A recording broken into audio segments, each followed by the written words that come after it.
जे जीवै पत लथी जाए सब हराम जेता किछ खाए। टीवी 84 ਦੇ ਮਾਧਿਅਮ ਰਾਹੀਂ ਰੋਜ਼ਾਨਾ ਪ੍ਰੋਗਰਾਮ ਗੁਫ਼ਤਗੂ ਦੇ ਨਾਲ ਜੁੜ ਚੁੱਕੇ ਸਾਰੇ ਹੀ ਦਰਸ਼ਕਾਂ ਨੂੰ ਮੈਂ ਆਪ ਜੀ ਦਾ ਹੋਸਟ ਮਨਵੀਰ ਸਿੰਘ ਪਿਆਰ ਸਹਿਤ ਫਤਿਹ ਅਰਜ਼ ਕਰਦਾ ਜੀ। ਵਾਹਿਗੁਰੂ ਜੀ ਕਾ ਖਾਲਸਾ, ਵਾਹਿਗੁਰੂ ਜੀ ਕੀ ਫਤਿਹ। ਤੋ ਵਿਊਅਰਸ, ਤੁਸੀਂ ਅਲੱਗ-ਅਲੱਗ ਮਾਧਿਅਮਾਂ ਰਾਹੀਂ ਸਾਨੂੰ ਫੇਸਬੁੱਕ ਤੇ, YouTube ਤੇ, ਬੈਲ 5 ਦੇ ਉੱਤੇ, roku, ਯਾਦੂ, ਜਿਸ ਵੀ ਮਾਧਿਅਮ ਦੇ ਨਾਲ ਸਾਨੂੰ ਦੇਖ ਰਹੇ ਹੋ। ਅੱਜ ਅਸੀਂ ਆਪ ਜੀ ਨੂੰ ਇਸ ਪ੍ਰੋਗਰਾਮ ਦੇ ਵਿੱਚ ਜੀ ਆਇਆਂ ਆਖਦੇ ਹਾਂ ਜੀ। ਜਿਵੇਂ ਕਿ ਆਪ ਜੀ ਨੂੰ ਪਤਾ ਹੈ ਕਿ ਇਹ ਜਿਹੜਾ ਹਫ਼ਤਾ ਅਸੀਂ ਜਿਹੜੀ ਸਿੱਖ ਕੌਮ ਤੇ ਹਿੰਦੁਸਤਾਨ ਦੀ ਹਕੂਮਤ ਵੱਲੋਂ ਵਰਤਾਏ ਗਏ ਤੀਜੇ ਘੱਲੂਘਾਰੇ ਦੀ ਯਾਦ ਨੂੰ ਸਮਰਪਿਤ ਕਰ ਰਹੇ ਹਾਂ ਔਰ ਵੱਖ-ਵੱਖ ਪਰਸਨੈਲਿਟੀਜ਼ ਦੇ ਨਾਲ, ਵੱਖ-ਵੱਖ ਚਿੰਤਕਾਂ ਦੇ ਨਾਲ ਗੱਲਬਾਤ ਜਿਹੜੀ ਆਪ ਤੱਕ ਪਹੁੰਚਾ ਰਹੇ ਹਾਂ। ਔਰ ਇਸੇ ਲੜੀ ਦੇ ਵਿੱਚ ਅੱਜ ਸਾਡੇ ਨਾਲ ਜੁੜੇ ਨੇ ਡਾਕਟਰ ਪ੍ਰਭ ਸ਼ਰਨਵੀਰ ਸਿੰਘ ਜੀ, ਜਿਹੜੇ ਸਿੱਖ ਸਕਾਲਰ ਨੇ ਔਰ ਬ੍ਰਿਟਿਸ਼ ਕੋਲੰਬੀਆ ਤੋਂ ਸਾਡੇ ਨਾਲ ਜੁੜੇ ਨੇ। ਔਰ ਸਾਰੇ ਹੀ ਘਟਨਾਕ੍ਰਮ ਦੇ ਉੱਤੇ ਇਹਨਾਂ ਦਾ ਕੀ ਨਜ਼ਰੀਆ ਆਪਾਂ ਇਹਨਾਂ ਦੇ ਨਾਲ ਅੱਜ ਸਾਂਝ ਪਾਵਾਂਗੇ। ਸੋ ਪਹਿਲਾਂ ਤਾਂ ਆਪਾਂ ਆਪਣੇ ਮਹਿਮਾਨ ਨੂੰ ਜੀ ਆਖਦੇ ਹੋਏ ਇਹਨਾਂ ਨੂੰ ਫਤਿਹ ਅਰਜ਼ ਕਰਦੇ ਹਾਂ। ਭਾਈ ਡਾਕਟਰ ਪ੍ਰਭ ਸ਼ਰਨਵੀਰ ਸਿੰਘ ਜੀ, ਸਵਾਗਤ ਹੈ ਤੁਹਾਡਾ ਪ੍ਰੋਗਰਾਮ ਗੁਫ਼ਤਗੂ ਦੇ ਵਿੱਚ ਔਰ ਆਪ ਜੀ ਨੂੰ ਫਤਿਹ ਅਰਜ਼ ਕਰਦੇ ਹਾਂ ਜੀ। ਵਾਹਿਗੁਰੂ ਜੀ ਕਾ ਖਾਲਸਾ, ਵਾਹਿਗੁਰੂ ਜੀ ਕੀ ਫਤਿਹ। ਵਾਹਿਗੁਰੂ ਜੀ ਕਾ ਖਾਲਸਾ, ਵਾਹਿਗੁਰੂ ਜੀ ਕੀ ਫਤਿਹ ਜੀ। ਡਾਕਟਰ ਸਾਹਿਬ, ਜਿਵੇਂ ਕਿ ਆਪਾਂ ਗੱਲ ਕੀਤੀ ਹੈ ਕਿ ਘੱਲੂਘਾਰਾ ਜਿਹੜਾ ਤੀਜਾ ਵੱਡਾ ਘੱਲੂਘਾਰਾ ਨਸਲਕੁਸ਼ੀ ਜਿਹੜੀ ਸਿੱਖਾਂ ਦੀ 1984 ਦੇ ਵਿੱਚ ਭਾਰਤ ਭਰ ਦੇ ਵਿੱਚ ਜਿਹੜੀ ਆ ਉਹ ਕੀਤੀ ਗਈ ਆ, ਉਸ ਸਮੇਂ ਦੀ ਜਿਹੜੀ ਹਿੰਦ ਹਕੂਮਤ ਵੱਲੋਂ, ਜਿਹੜੀ ਨਿਰੰਤਰ ਅੱਜ ਵੀ ਜਿਹੜੀ ਜਾਰੀ ਆ ਕਿਸੇ ਨਾ ਕਿਸੇ ਰੂਪ ਦੇ ਵਿੱਚ। ਉਸ ਸਾਰੀ ਗੱਲਬਾਤ ਦੇ ਉੱਤੇ ਮੈਂ ਸਭ ਤੋਂ ਪਹਿਲਾਂ ਆਪ ਜੀ ਦੇ ਜਿਹੜੇ ਆ ਮੁੱਢਲੇ ਕੌਮੈਂਟ ਚਾਹਾਂਗਾ ਔਰ ਉਸ ਤੋਂ ਬਾਅਦ ਆਪਾਂ ਪ੍ਰੋਗਰਾਮ ਨੂੰ ਕੰਟੀਨਿਊ ਕਰਾਂਗੇ ਕਿ ਇਸ ਦੀਆਂ ਵਜਾਹਤ ਕੀ ਸਨ ਤੇ ਕੀ ਅੱਜ ਕੋਈ ਫਰਕ ਪੈ ਗਿਆ ਜਾਂ ਉਸੇ ਤਰ੍ਹਾਂ ਇਹ ਲੜੀ ਜਾਰੀ ਹੈ ਔਰ ਕੌਮ ਜਿਹੜੀ ਹੈ ਉਹ ਹੁਣ ਕੀ ਕਰੇ ਜੀ। ਹਾਂਜੀ, ਦੇਖੋ, ਕੁਛ ਇੱਕ ਗੱਲਾਂ ਜਿਹੜੀਆਂ ਉਹ 1984 ਦੇ ਵਿੱਚ ਵਾਪਰੀ ਹਿੰਸਾ ਬਾਰੇ ਸਾਨੂੰ ਸਮਝਣ ਦੀ ਲੋੜ ਆ ਜੀ। ਪਹਿਲੀ ਗੱਲ ਇਹ ਕਿ ਇੰਡੀਆ ਦੇ ਵਿੱਚ ਸਿੱਖਾਂ ਦੀ ਥਾਂ ਜਿਹੜੀ ਉਹਨੂੰ ਇਸ ਵਾਇਲੈਂਸ ਨੇ ਨਿਰਧਾਰਿਤ ਕੀਤਾ ਕਿ ਸਿੱਖ ਜਿਹੜਾ ਉਹ Indian political main stream establishment the other ਹੈ ਜੀ। ਉਹਦੇ ਤੇ ਹੋਈ ਵਾਇਲੈਂਸ ਰਾਹੀਂ ਹੀ ਨੇਸ਼ਨ ਹੈ ਜਿਹੜਾ ਉਹ ਆਪਣੇ ਆਪ ਨੂੰ ਕੰਸਟਰਕਟ ਕਰਦਾ। ਸੋ ਇੰਡੀਅਨ ਨੈਸ਼ਨਲ ਆਇਡੈਂਟਿਟੀ ਦੀ ਕੰਸਟਰਕਸ਼ਨ ਹੈ ਜਿਹੜੀ, ਉਹਦੇ ਵਿੱਚ ਸਿੱਖਾਂ ਦੀ ਇਸ ਬਹੁਤ ਭਿਅੰਕਰ ਕਤਲੋਗਾਰਤ ਦਾ ਬਹੁਤ ਅਹਿਮ ਹਿੱਸਾ, ਬਹੁਤ ਅਹਿਮ ਰੋਲ ਆ, ਉਹਦੇ 'ਚ ਬਹੁਤ ਅਹਿਮ ਯੋਗਦਾਨ ਆ ਜੀ। ਇਹ ਗੱਲ ਸਾਨੂੰ ਸਮਝਣੀ ਚਾਹੀਦੀ ਹੈ। ਕਈ ਵਾਰ ਲੋਕ ਕਹਿੰਦੇ ਆ ਵੀ ਇਹਨਾਂ ਨੂੰ ਜਾਂ ਤਾਂ ਇਸ ਹਿੰਸਾ ਬਾਰੇ 2-3 ਪੱਖ ਬਣੇ ਹੋਏ ਆ, ਜਿਹੜੇ ਨੌਨ ਸਿੱਖ ਇੰਟਲੈਕਚੁਅਲ ਜਾਂ ਸਿੱਖਾਂ ਦੇ ਵਿਰੋਧੀ ਇੰਟਲੈਕਚੁਅਲ ਆ, ਜਿਹੜੇ ਜਿਵੇਂ ਖੱਬੇ ਪੱਖੀ ਜਾਂ ਇੰਡੀਅਨ ਨੈਸ਼ਨਲਿਸਟ ਇੰਟਲੈਕਚੁਅਲਸ ਆ, ਉਹਨਾਂ ਨੇ 2-3 ਇਹ ਬਣਾਈਆਂ ਹੋਈਆਂ। ਇੱਕ ਤਾਂ ਉਹਨਾਂ ਨੇ ਇਹ ਬਣਾਇਆ ਹੋਇਆ ਬਈ ਇਸ ਵਾਇਲੈਂਸ ਲਈ ਸਿੱਖ ਹੀ ਦੋਸ਼ੀ ਸੀ, ਜੋ ਜੂਨ 1984 'ਚ ਹੋਇਆ ਉਹਦੇ ਲਈ ਵੀ ਤੇ ਜੋ ਨਵੰਬਰ 1984 'ਚ ਹੋਇਆ ਉਹਦੇ ਲਈ ਵੀ। ਇਹ ਇੱਕ ਬਹੁਤ ਸਟਰੋਂਗ ਬਣਿਆ ਹੋਇਆ ਇੰਪ੍ਰੈਸ਼ਨ ਜੀ। ਦੂਜਾ ਉਹਨਾਂ ਨੇ ਬਣਾਇਆ ਹੋਇਆ ਕਿ ਇਹ ਬੜਾ ਇੱਕ ਅਨਫੋਰਚੂਨੇਟ ਇੰਸੀਡੈਂਟ ਸੀ, ਜਿਹੜਾ ਨਹੀਂ ਸੀ ਹੋਣਾ ਚਾਹੀਦਾ, ਪਰ ਬਦਕਿਸਮਤੀ ਵੱਸ ਘਟਨਾਵਾਂ ਇਹੋ ਜਿਹੀਆਂ ਵਾਪਰੀਆਂ ਜੀ। ਇਹ ਘਟਨਾ ਵਾਪਰ ਗਈ, ਪਰ ਵਾਪਰਨੀ ਨਹੀਂ ਸੀ ਚਾਹੀਦੀ। ਮੈਨੂੰ ਲੱਗਦਾ ਵੀ ਇਹ ਦੋਵੇਂ ਪੱਖ ਹੀ ਗਲਤ ਨੇ। ਨਾ ਤਾਂ ਇਹਦੇ ਵਿੱਚ ਸਿੱਖਾਂ ਦਾ ਕਸੂਰ ਸੀ ਤੇ ਨਾ ਹੀ ਇਹ ਕੋਈ ਅਨਫੋਰਚੂਨੇਟ ਇੰਸੀਡੈਂਟ ਸੀਗਾ ਜਿਹੜਾ ਬਦਕਿਸਮਤੀ ਵੱਸ ਵਾਪਰ ਗਿਆ ਜੀ। ਮੇਰੇ ਖਿਆਲ ਦੇ ਵਿੱਚ ਜਿਹੜੇ ਰਾਹ ਤੇ 1947 ਤੋਂ ਇੰਡੀਆ ਚੱਲ ਰਿਹਾ ਸੀ, ਉਹਦੇ ਵਿੱਚ ਇਹ ਵਾਪਰਨਾ ਹੀ ਵਾਪਰਨਾ ਸੀ, ਉਹਦਾ ਲੌਜੀਕਲ ਆਊਟਕਮ ਸੀ। ਤੇ ਇਹ ਵੀ ਗੱਲ ਸਾਨੂੰ ਧਿਆਨ 'ਚ ਰੱਖਣ ਦੀ ਲੋੜ ਹੈ ਕਿ ਸਭ ਤੋਂ ਵੱਧ ਭਿਅੰਕਰ ਹਿੰਸਾ ਜਿਹੜੀ ਪਿਛਲੇ 70-80 ਸਾਲਾਂ ਦੇ ਵਿੱਚ ਸਿੱਖਾਂ ਦੇ ਖਿਲਾਫ ਹੀ ਹੋਈ ਹੈ ਜੀ। ਕਿਉਂਕਿ ਸਿੱਖ ਹੈ ਜਿਹੜੇ ਉਹ ਸਭ ਤੋਂ ਵੱਧ ਵਿਜ਼ੀਬਲ ਮਾਈਨੋਰਟੀ ਹੈ, ਇੱਕ ਗੱਲ।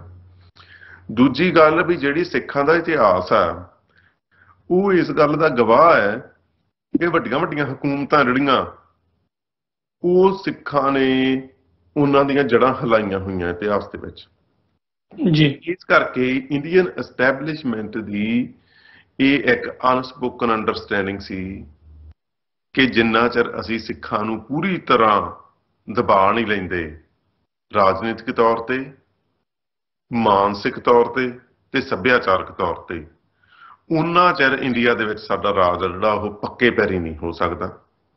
ਇਸ ਕਰਕੇ ਇੰਡੀਅਨ ਨੇਸ਼ਨ ਸਟੇਟ ਨੂੰ ਪੱਕੇ ਪੈਰੀ ਕਰਨ ਦਾ ਇੱਕ ਤਰੀਕਾ ਸੀ ਸਿੱਖਾਂ ਦੇ ਉੱਤੇ ਇਹ ਹਿੰਸਾ ਜਿਹੜੀ ਉਹ ਕਰਨੀ। ਜੀ,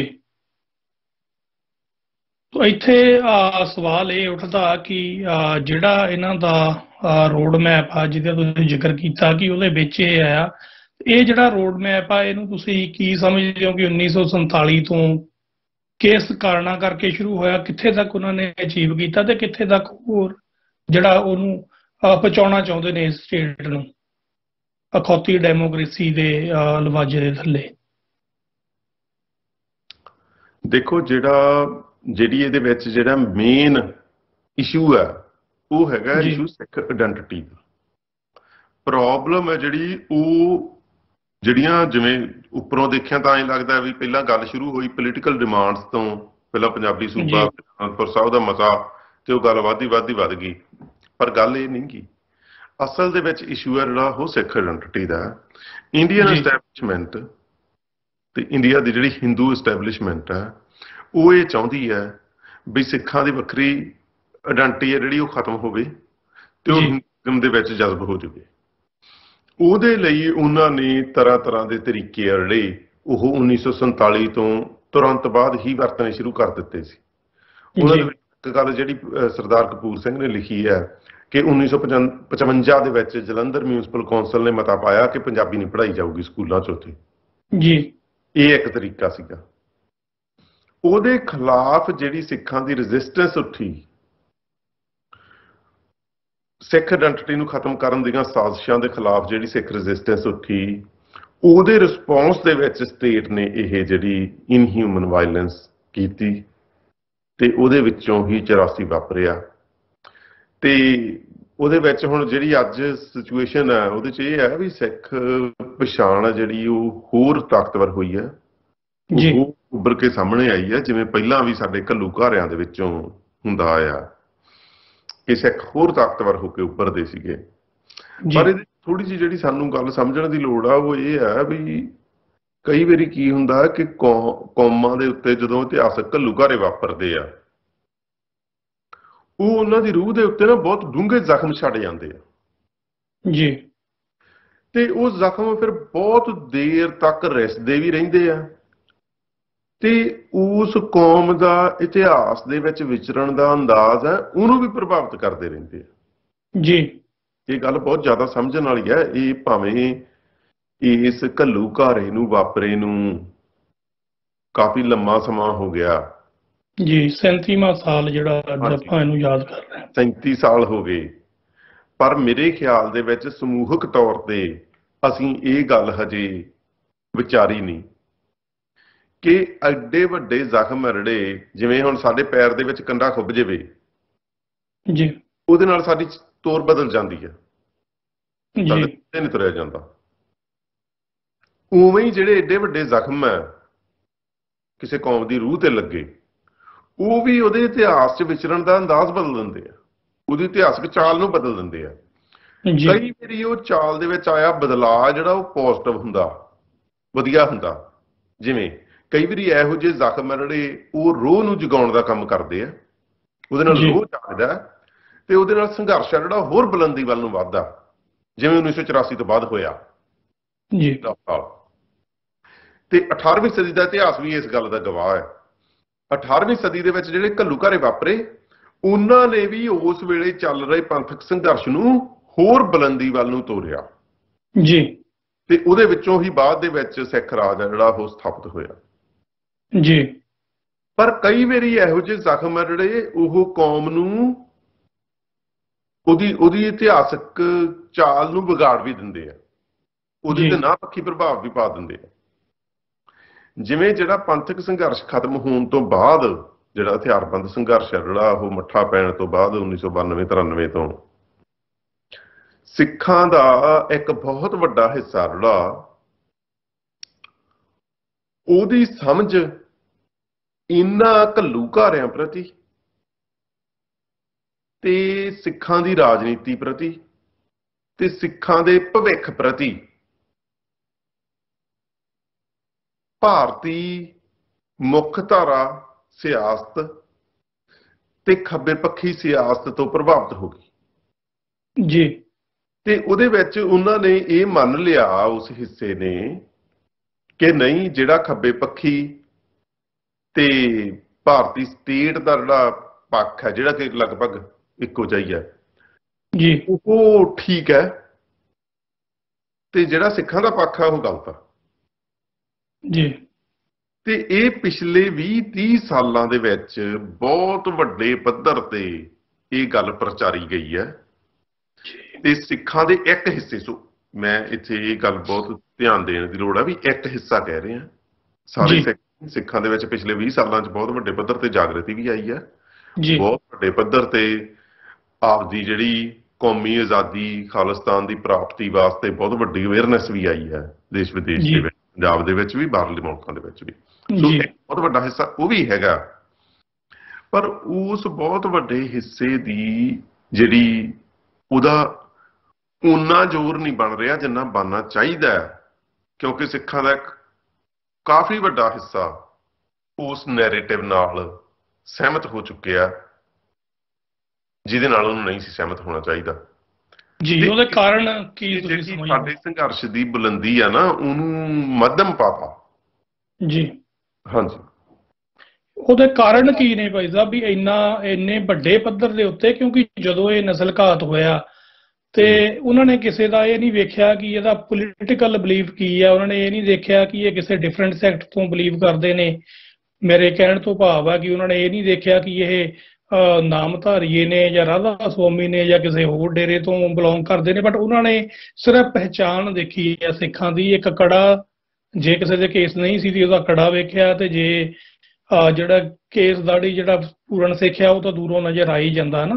ਪਰ ਉਹਨਾਂ ਨੇ ਨਹੀਂ ਪੁੱਛਿਆ ਕਿ ਤੂੰ ਕਾਂਗਰਸੀ ਹੈ ਜਾਂ ਤੂੰ ਅਕਾਲੀ ਹੈ ਜਾਂ BJP ਵਾਲਾ ਜਾਂ RSS ਵਾਲਾ। ਉਹਨਾਂ ਨੇ ਇੱਕ ਸਿਰੇ ਤੋਂ ਵਾਢਾ ਸ਼ੁਰੂ ਕਰਤਾ, ਜਿਹੜਾ ਹੱਥ ਆਇਆ ਉਹਨਾਂ ਨੇ ਉਦੋਂ ਉਹ ਭੁਗਤਾ ਦਿੱਤਾ। ਇਹਦੇ ਬਾਵਜੂਦ ਵੀ ਅੱਜ ਵੀ ਇਹ ਜਿਹੜੀ ਕੌਮ ਹੈ ਜਿਹਨੂੰ ਹੁਣ ਤੱਕ ਤਾਂ ਬਹੁਤ ਵੱਡੀ ਇੱਕ ਅਵੇਅਰਨੈਸ ਆ ਜਾਣੀ ਚਾਹੀਦੀ ਸੀ, ਬਟ ਅੱਜ ਵੀ ਲੋਕੀ ਆਸਰਾ ਜਿਹੜਾ ਪੋਲੀਟੀਕਲ ਪਾਰਟੀਆਂ ਤੋਂ ਜਾਂ ਡਿਫਰੈਂਟ ਸੈਕਟਸ ਤੋਂ ਭਾਲਦੇ ਨੇ। ਇਹਦਾ ਕਾਰਨ ਕੀ ਹੈ ਜਿਹੜੀ ਇੰਨੀ ਵੱਡੀ ਡਿਨਾਇਲ ਸਿੱਖਾਂ ਦੇ ਵਿੱਚ ਹੀ ਹੈ? ਦੇਖੋ, ਇੱਕ ਨਾ ਜਰਮਨ ਫਿਲਾਸਫਰ ਹੋਇਆ ਹੈਗਲ, ਉਹਨੇ ਇੱਕ ਲਾਈਨ ਲਿਖੀ ਹੈ, ਉਹ ਕਹਿੰਦਾ we learn from history that we do not learn from history। ਉਹ ਕਹਿੰਦਾ ਇਤਿਹਾਸ ਤੋਂ ਅਸੀਂ ਇਹ ਸਿੱਖਦੇ ਹਾਂ ਵੀ ਅਸੀਂ ਇਤਿਹਾਸ ਤੋਂ ਸਿੱਖਦੇ ਨਹੀਂ ਜੀ। ਇਹ ਗੱਲ ਸਿੱਖਾਂ ਤੇ ਖਾਸ ਤੌਰ ਤੇ ਢੁਕਦੀ ਹੈ ਜੀ। ਹਰ ਵੱਡੀ ਇਤਿਹਾਸਕ ਘਟਨਾ ਦਾ ਕੋਈ ਨਾ ਕੋਈ ਲੈਸਨ ਹੁੰਦਾ, ਕੋਈ ਉਸ ਲੈਸਨ ਤੋਂ ਕੁਝ ਸਿੱਖਦਾ ਤੇ ਕੋਈ ਨਹੀਂ ਸਿੱਖਦਾ ਜੀ। ਇਹ ਘਟਨਾਵਾਂ ਜਿਹੜੇ ਇਹ ਘੱਲੂਘਾਰੇ ਵਾਪਰੇ ਆ ਸਿੱਖਾਂ ਤੇ, ਉਹਦੇ ਤੋਂ ਇੰਡੀਅਨ ਸਟੇਟ ਨੇ ਬਹੁਤ ਵੱਡੇ ਲੈਸਨ ਸਿੱਖੇ ਤੇ ਉਹਨਾਂ ਨੂੰ ਆਪਦੀ ਪੋਲਿਟਿਕਸ ਦੇ ਵਿੱਚ ਲਾਗੂ ਵੀ ਕੀਤਾ ਉਹ ਸਿੱਖਿਆ ਨੂੰ ਜੀ। ਸਿੱਖਾਂ ਨੇ ਇਹਨਾਂ ਘੱਲੂਘਾਰਿਆਂ ਤੋਂ ਕੁਝ ਨਹੀਂ ਸਿੱਖਿਆ ਤੇ ਉਹਦੇ ਕਰਕੇ ਸਿੱਖਾਂ ਦਾ ਸੰਘਰਸ਼ ਜਿਹੜਾ ਉਹ ਬੇਸ਼ੁਮਾਰ ਕੁਰਬਾਨੀਆਂ ਦੇ ਬਾਵਜੂਦ ਵੀ ਹੋਰ ਸਤਲ ਵੱਲ ਨੂੰ ਚਲਿਆ ਗਿਆ ਜੀ। ਤੇ ਕੌਮ ਜਿਹੜੀ ਉਹ ਵੰਡੀ ਗਈ। ਉਹਦਾ ਕਾਰਨ ਕੀ ਹੈ? ਉਹਦੀ ਪਹਿਲੀ ਗੱਲ ਤਾਂ ਤੁਸੀਂ ਇਹ ਵੇਖੋ ਨਾ, 1984 ਦੇ ਵਿੱਚ ਸਿੱਖਾਂ ਤੇ ਇੱਕ ਸਮੂਹਕ ਹਿੰਸਾ ਹੋਈ ਜਿਹਦੇ ਵਿੱਚ ਹਿੰਦੂ ਪਬਲਿਕ ਤੇ ਸਟੇਟ ਨੇ ਰਲ ਕੇ ਉਹ ਹਿੰਸਾ ਕੀਤੀ ਜੀ। ਉਹਦੇ ਇਨਾਮ ਵਜੋਂ ਸਾਰੇ ਇੰਡੀਆ ਦੀ ਮੈਜੋਰਟੀ ਕਮਿਊਨਿਟੀ ਨੇ ਕਾਂਗਰਸ ਪਾਰਟੀ ਨੂੰ ਵੋਟਾਂ ਪਾਈਆਂ ਜੀ ਤੇ ਉਹਨੂੰ ਰਿਕਾਰਡ ਵੋਟਾਂ ਨਾਲ ਜਿਤਾਇਆ। ਇਹ ਲੈਸਨ ਬਾਕੀ ਜਿਹੜੀਆਂ ਪੋਲੀਟੀਕਲ ਪਾਰਟੀਆਂ ਇੰਡੀਆ ਦੀਆਂ ਜਿਵੇਂ ਬੀਜੇਪੀ, ਉਹਨਾਂ ਨੇ ਆਪਦੇ ਮਨ 'ਚ ਵਸਾ ਲਿਆ ਕਿ ਜੇ ਤੁਸੀਂ ਕਿਸੇ ਮਾਈਨੋਰਿਟੀ ਨੂੰ ਮਾਰਦੇ ਆ, ਉਹਦੇ ਨਾਲ ਤੁਹਾਨੂੰ ਮੈਜੋਰਿਟੀ ਦੀ ਖੁਸ਼ੀ ਹਾਸਲ ਹੋਊਗੀ ਤੇ ਉਹ ਤੁਹਾਨੂੰ ਵੋਟਾਂ ਪਾਉਣਗੇ। ਉਹੀ ਐਕਸਪੈਰੀਮੈਂਟ ਮੋਦੀ ਨੇ ਗੁਜਰਾਤ ਦੇ ਵਿੱਚ ਦੁਹਰਾਇਆ ਤੇ ਉਹੀ ਕੰਮ ਹੈ ਜਿਹੜਾ ਉਹ ਅੱਜ ਤੱਕ ਚੱਲ ਰਿਹਾ ਜੀ।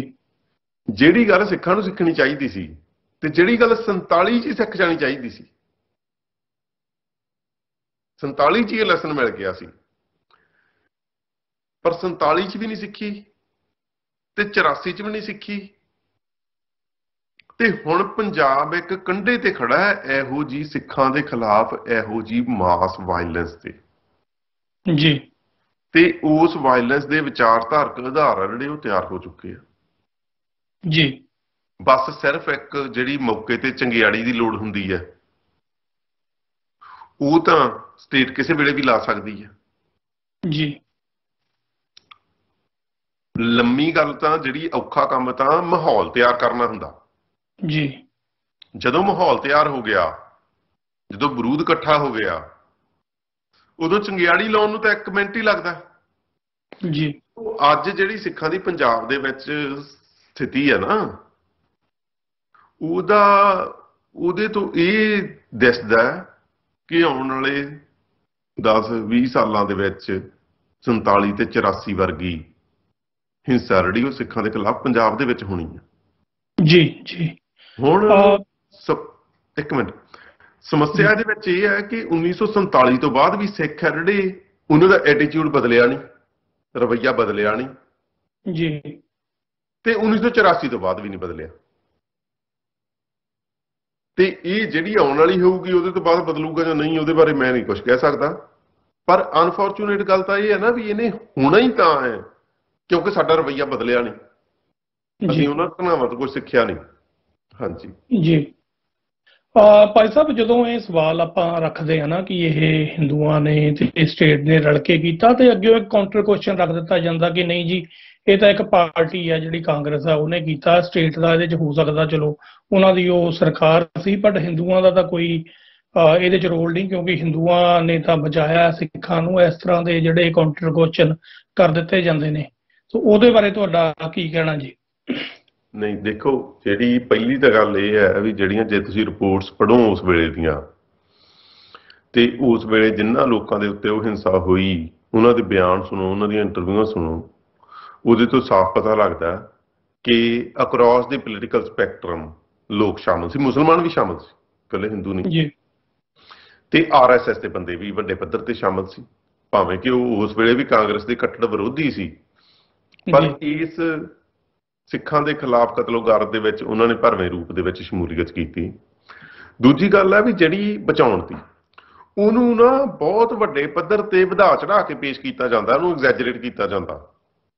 ਜੇ ਹਿੰਦੂ ਸਿੱਖਾਂ ਨੂੰ ਬਚਾਉਣਾ ਚਾਹੁੰਦੇ ਹੁੰਦੇ ਤਾਂ ਸਿੱਖਾਂ ਦਾ ਐਡਾ ਕਤਲੇਆਮ ਹੋ ਕਿਵੇਂ ਜਾਂਦਾ ਜੀ? ਹੋ ਹੀ ਨਹੀਂ ਸਕਦਾ। ਇੱਕਾ ਦੁੱਕਾ ਕੇਸ ਹੋਏ ਆ ਜਿਨ੍ਹਾਂ ਦੇ ਵਿੱਚ ਬਚਾਇਆ ਗਿਆ।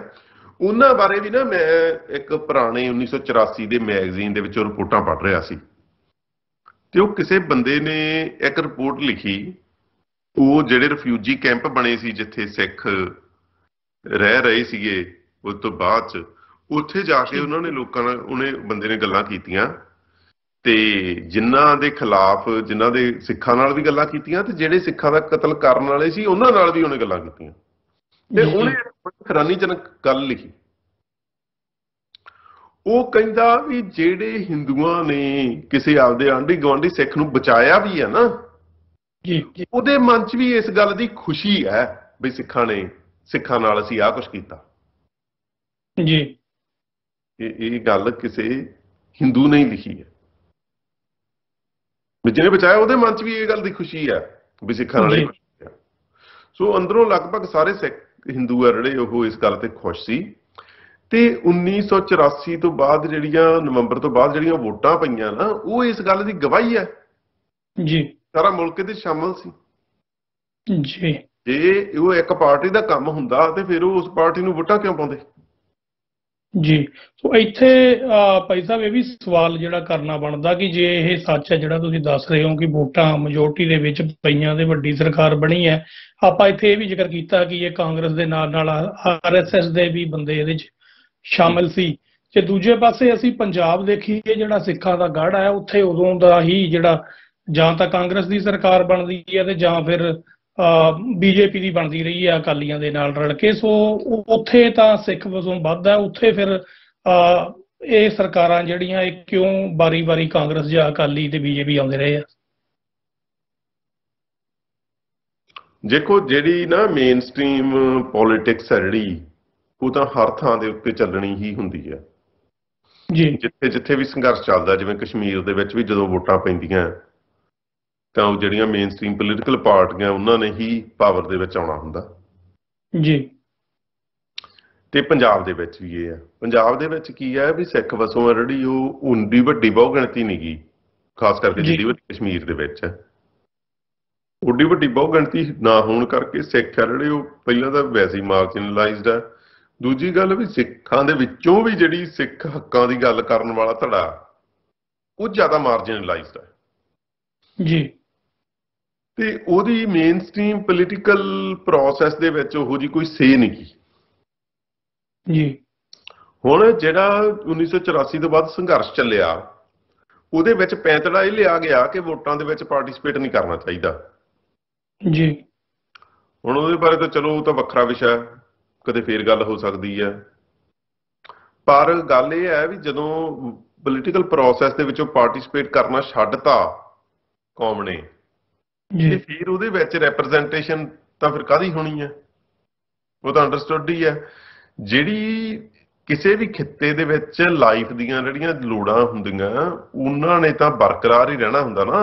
ਆਮ ਲੋਕਾਂ ਨੂੰ ਨਿੱਕੀਆਂ ਮੋਟੀਆਂ ਜਿਹੜੀਆਂ ਗਰਜ਼ਾਂ ਹੁੰਦੀਆਂ ਉਹਨਾਂ ਦੀਆਂ, ਉਹ ਤਾਂ ਉਹਨਾਂ ਮੇਨ ਸਟ੍ਰੀਮ ਪੋਲੀਟੀਕਲ ਪਾਰਟੀਆਂ ਰਾਹੀਂ ਹੀ ਉਹਨਾਂ ਨੂੰ ਪੂਰੀਆਂ ਕਰਨੀਆਂ ਪੈਂਦੀਆਂ। ਇੱਕ ਜਿਹੜਾ ਇੰਡੀਆ ਦੀ ਇੱਕ ਖਾਸ ਗੱਲ ਇਹ ਹੈ ਵੀ ਉੱਥੇ ਰੂਲ ਆਫ ਲਾਅ ਨਹੀਂ ਗਾ, ਸਿਸਟਮ ਆਏ ਨਹੀਂ ਵਰਕ ਕਰਦਾ ਵੀ ਤੁਸੀਂ ਸਿੰਪਲੀ ਜਾਓ ਕਿਤੇ ਆਫਿਸ 'ਚ ਐਪਲੀਕੇਸ਼ਨ ਦਿਓ ਤੁਹਾਡਾ ਕੰਮ ਹੋ ਜਾਊਗਾ ਜੀ। ਉੱਥੇ ਤੁਹਾਨੂੰ ਕਿਸੇ ਦੇ ਰਾਹੀਂ ਜਾਣਾ ਪੈਂਦਾ। ਸੋ ਉਹਦੇ ਕਰਕੇ ਵੀ ਜਿਹੜੀਆਂ ਪੋਲੀਟੀਕਲ ਪਾਰਟੀਆਂ ਜਿਨ੍ਹਾਂ ਦੀਆਂ ਨੀਤੀਆਂ ਭਾਵੇਂ ਸਿੱਖਾਂ ਦੇ ਖਿਲਾਫ ਹੈ, ਪਰ ਮਜਬੂਰੀ ਬਸ ਆਮ ਸਿੱਖ ਜਿਹੜਾ ਉੱਥੇ ਵਸ ਰਿਹਾ ਉਹਨੂੰ ਕਿਸੇ ਨਾ ਕਿਸੇ ਪੱਧਰ ਦੀ ਉਹਨਾਂ ਦੇ ਨਾਲ ਤੁਸੀਂ ਕਹਿ ਲਓ ਵੀ ਸਹਿਚਾਰ ਜਿਹੜਾ ਉਹ ਰੱਖਣਾ ਪੈਂਦਾ ਜੀ।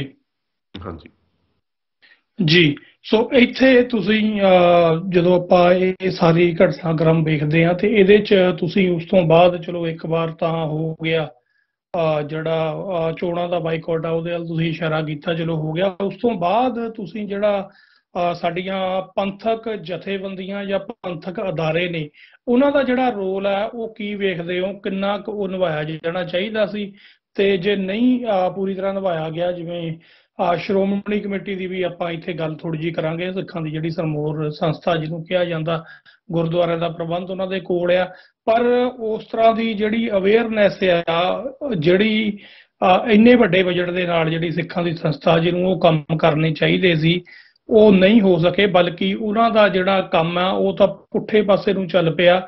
ਚਾਹੇ ਉਹ ਸਾਡਾ ਲਿਟਰੇਚਰ ਗਲਤ ਢੰਗ ਨਾਲ ਛਾਪਣ ਦੀ ਗੱਲ ਹੋਵੇ, ਜਾਂ ਇਤਿਹਾਸ ਗਲਤ ਢੰਗ ਨਾਲ ਛਾਪਣ ਦੀ ਗੱਲ ਹੋਵੇ, ਤੇ ਜਾਂ ਹੋਰ ਕੋਈ ਜਿਹੜੇ ਪੰਥਕ ਫੈਸਲੇ ਹੋਣ ਉਹਨਾਂ ਦੇ ਉੱਤੇ ਪੈਰ ਲਾਉਣ ਦੀ ਗੱਲ ਹੋਵੇ। ਇਹਦੇ ਕਾਰਨ ਤੁਸੀਂ ਕੀ ਸਮਝਦੇ ਹੋ?